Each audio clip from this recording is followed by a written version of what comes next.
아이가 태어나면 사랑은 완성될 줄 알았지만 현실은 67% 부부의 관계가 파탄 수준으로 급락합니다.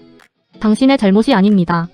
지금 당신의 뇌는 생존을 위해 배우자를 공격 대상으로 인식하는 비상사태입니다. 흔히들 참아야 한다고 말하지만 의지력만으로 버티려는 시도는 오히려 뇌의 과부하를 초래할 뿐입니다. 수면 부족은 이성을 담당하는 전전두엽의 전원을 끄고 당신을 오직 본능만 남은 예민한 상태로 몰아넣습니다. 이제 막연한 인내 대신 상위 33%의 부부들이 실천한 뇌과학적 관계 회복 시스템에 주목해야 합니다.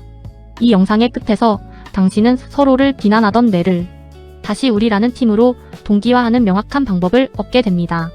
자, 이제 지독한 육아 전쟁 속에서 엉망이 된 당신의 마음과 관계를 깨끗하게 세탁해 보겠습니다. 시작할까요? 배우자를 향했던 사랑의 호르몬 옥시토신이 아이가 태어나는 순간 모두 아이에게 쏠립니다. 이는 종의 번식을 위한 뇌의 생존 전략이지만 남겨진 배우자는 정서적 고립감을 느끼게 됩니다. 상대가 나를 사랑하지 않는 게 아니라 상대의 뇌가 아이 보호 모드로 강제 전환된 것뿐입니다. 옥시토신의 재배분은 부부 사이의 친밀감을 급격히 시키고 서로를 낯선 타인처럼 느끼게 만듭니다. 변했다는 비난은 금물입니다. 지금 배우자의 뇌는 생물학적으로 당신을 돌볼 여력이 없습니다. 이 시기 옥시토신 수치를 회복하려면 아이를 통하지 않은 부부만의 1분이 반드시 필요합니다. 아주 짧은 신체 접촉이나 눈맞춤만으로도 메마른 옥시토신 회로에 다시 불을 켤 수 있습니다. 사랑의 양이 줄어든 것이 아니라 대상이 잠시 옮겨간 것임을 인지하는 것부터가 시작입니다. 당신의 뇌가 다시 배우자를 향해 미소 지을 수 있도록 옥시토신의 흐름을 재설계해야 합니다. 단 하루의 밤샘만으로도 이성을 담당하는 전전두엽과 감정의 중추인 편도체의 연결이 끊어집니다. 브레이크가 고장난 자동차처럼 당신의 뇌는 사소한 자극에도 폭발적인 분노를 쏟아내게 됩니다. 배우자의 작은 말실수가 마치 나를 향한 공격처럼 느껴지는 건 뇌의 공포 회로가 과열되었기 때문입니다. 수면 박탈 상태의 뇌는 타인의 표정을 부정적으로 해석하며 가장 가까운 이를 적으로 오해합니다. 지금 당신이 내뱉는 날카로운 말들은 본심이 아니라 벼랑 끝에 몰린 뇌가 보내는 비명입니다. 성격 차이라고 자책하지 마세요. 당신에게 지금 필요한 건 상담이 아니라 단 2시간의 깊은 잠입니다. 전전두엽의 전원을 다시 켜기 위해선 부부가 서로의 수면 시간을 확보해주는 교대 작전이 절실합니다. 뇌가 회복되면 배우자의 실수는 다시 안쓰러움으로 보이기 시작할 것입니다. 잠이라는 최고의 세탁세제로 분노로 얼룩진 당신의 뇌를 깨끗하게 헹궈내야 할 때입니다. 안정적인 부부는 함께 있을 때 뇌파가 비슷하게 흐르는 뇌 동기화 현상을 경험합니다. 하지만 독박 육아와 소통 부재는 이 리듬을 깨뜨려 한 공간에서도 뇌는 남남이 되게 합니다. 뇌 동기화가 실패하면 상대의 의도를 오해하게 되고 작은 부탁조차 간섭으로 느껴집니다. 물리적으로 곁에 있어도 정서적 주파수가 맞지 않으면 뇌는 상대방을 낯선 타인으로 분류합니다. 말 안 해도 알겠지라는 기대는 금물입니다. 뇌는 지금 동기화 신호를 완전히 잃어버렸으니까요. 동기화를 회복하는 가장 빠른 방법은 눈을 맞추고 같은 리듬으로 숨을 쉬는 것입니다. 육아 중에도 하루 3분 손을 잡고 같은 곳을 바라보는 행위가 뇌의 연결고리를 재건합니다. 뇌가 다시 같은 리듬으로 뛰기 시작할 때 비로소 육아는 전쟁이 아닌 팀플레이가 됩니다. 당신의 뇌 주파수를 배우자에게 맞추는 법, 지금부터 세탁소에서 미세하게 조정해 드립니다. 극심한 육아, 피로에 지친 뇌는 자신의 고통을 배우자의 무능함 때문이라고 믿어버리는 투사를 시작합니다. 내가 힘든 이유가 상대의 부족함 때문이라는 결론은 당장 내 마음은 편하게 할지 몰라도 관계는 파괴합니다. 사실 배우자 역시 똑같은 고통을 겪고 있지만 과부하된 뇌는 타인의 아픔을 읽어낼 여유가 없습니다. 상대를 비난하는 순간 당신의 뇌는 일시적인 쾌감을 느끼지만 그 대가는 지독한 고립감으로 돌아옵니다. 지금의 짜증이 상대의 잘못인지 아니면 내 뇌의 에너지 고갈 때문인지 냉정하게 구분해야 합니다. 비난의 화살을 거두고 우리는 지금 같은 고통을 겪는 팀이라는 인지적 재구성이 필요합니다. 상대가 적이 아닌 전우임을 깨닫는 순간 공격을 멈추고 서로를 방어할 힘이 생겨납니다. 내 마음의 투사를 걷어내면 비로소 배우자의 지친 얼굴이 당신의 얼굴과 닮아 있음을 보게 됩니다. 당신의 뇌가 씌운 비난의 프레임을 세탁소에서 깨끗이 헹구고 있는 그대로의 진실을 마주해 보세요. 스트레스 호르몬인 코르티솔은 공기를 타고 전염되며 한 사람의 짜증은 순식간에 집안 전체로 퍼집니다.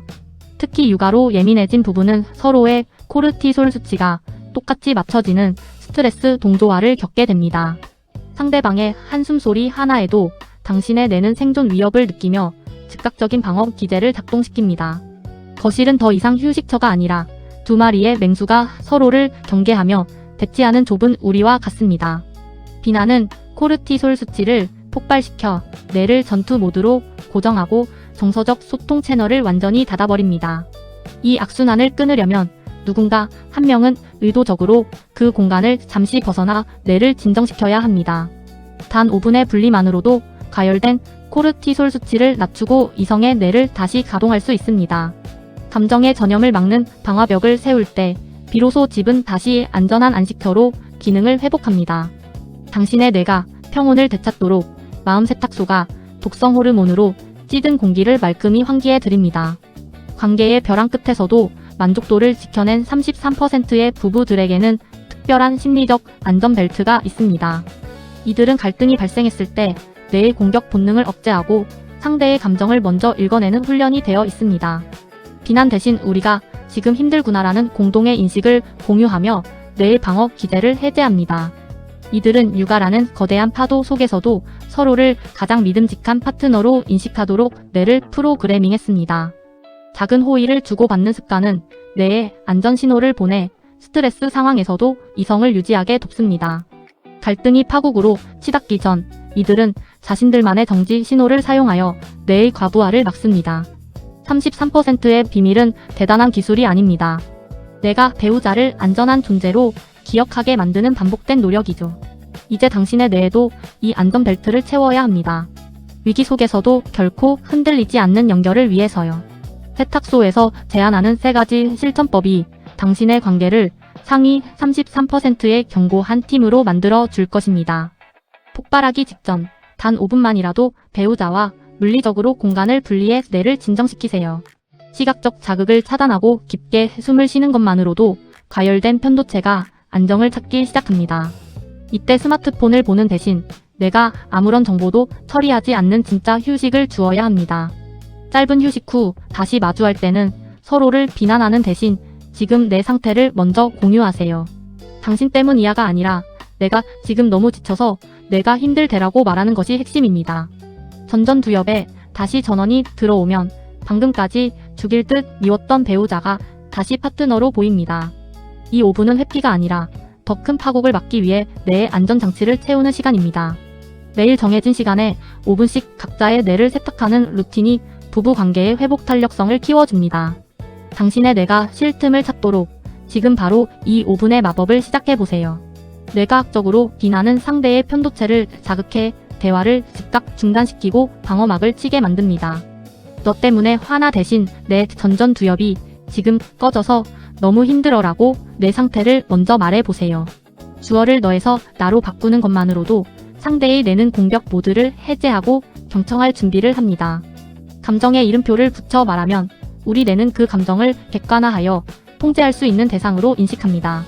지쳤다는 고백은 배우자에게 당신을 도울 수 있는 구체적인 매뉴얼을 제공하는 것과 같습니다. 대화 중 감정이 격해지면 일시 정지를 선언하고 각자의 뇌가 식을 시간을 주는 것이 최선입니다. 이 기술은 단순한 화법이 아니라 두 사람의 뇌를 다시 안전하게 연결하는 주파수 조정 과정입니다. 당신의 언어가 날카로운 칼이 아닌 서로의 상처를 덮어주는 부드러운 거즈가 되게 하세요. 세탁소에서 제안하는 뇌과학 대화법으로 오해로 얼룩진 관계의 대화를 뽀송하게 헹궈보시길 바랍니다. 부부의 뇌가 안정을 찾고 다시 연결될 때 그 평온한 에너지는 아이의 뇌 발달에 가장 강력한 자양분이 됩니다.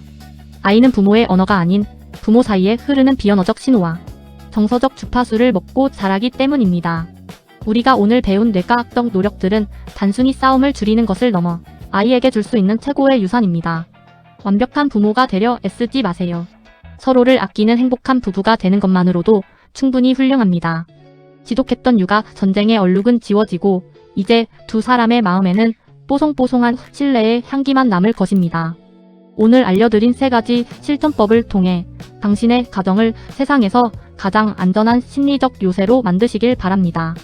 당신은 혼자가 아닙니다. 마음 세탁소는 언제나 당신의 관계가 다시 빛날 수 있도록 곁에서 돕겠습니다. 자, 이제 배우자의 손을 잡고 따뜻한 눈빛을 건네보세요. 그것이 가장 위대한 치유의 시작입니다. 당신의 마음과 관계를 깨끗하게 세탁해드린 시간, 마음 세탁소였습니다. 시청해주셔서 감사합니다.